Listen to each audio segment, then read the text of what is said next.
देखते हैं कि क्रेन की जो परसेंट कैपेसिटी है वो कैसे निकालते हैं। मान लीजिए कि हमारे पास एक क्राउलर क्रेन है जिसकी कैपेसिटी है 65 टन और इस क्राउलर क्रेन से हमें एक लोड उठाना है जिस लोड की कैपेसिटी है 8 टन। अब हमें ये जो 8 टन लोड है ये उठाना है 65 टन वाली क्राउलर क्रेन से। अब हमें इसका लिफ्टिंग प्लान बनाना है।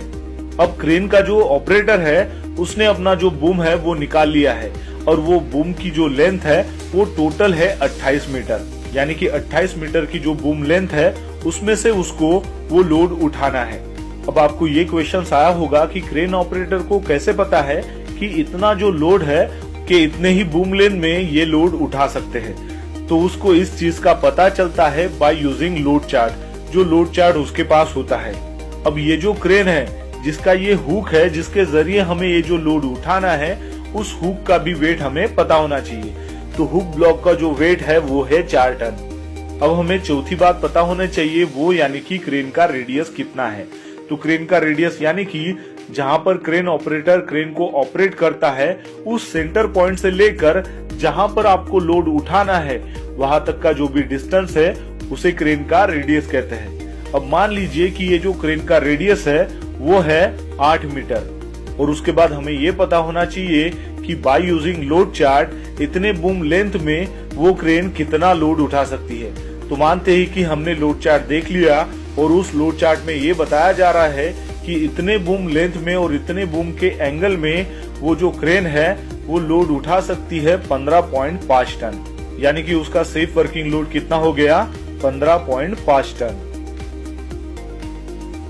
चलिए अब हम कैलकुलेट करते हैं कि क्रेन की कैपेसिटी कितने परसेंट बनती है। तो उसका फार्मूला है कि जो क्रेन का हुक ब्लॉक है प्लस मटेरियल का वेट कितना है divided by safe working load जो हम लोड चार्ट की मदद से निकालते हैं और मल्टीप्लाई बाय 100।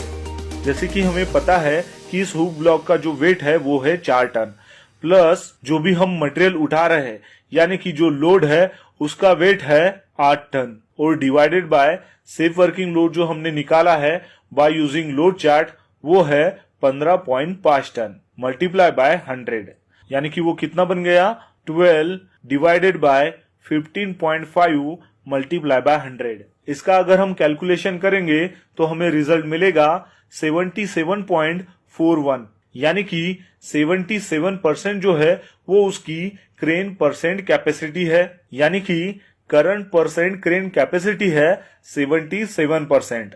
आपको ये ध्यान में रखना बहुत ही जरूरी है कि जब भी क्रेन के परसेंट कैपेसिटी वो अगर मान लो 80% आती है या फिर 80% के अबाव आती है तब आप उस क्रेन के जरिए वो लोड नहीं उठा सकते हैं।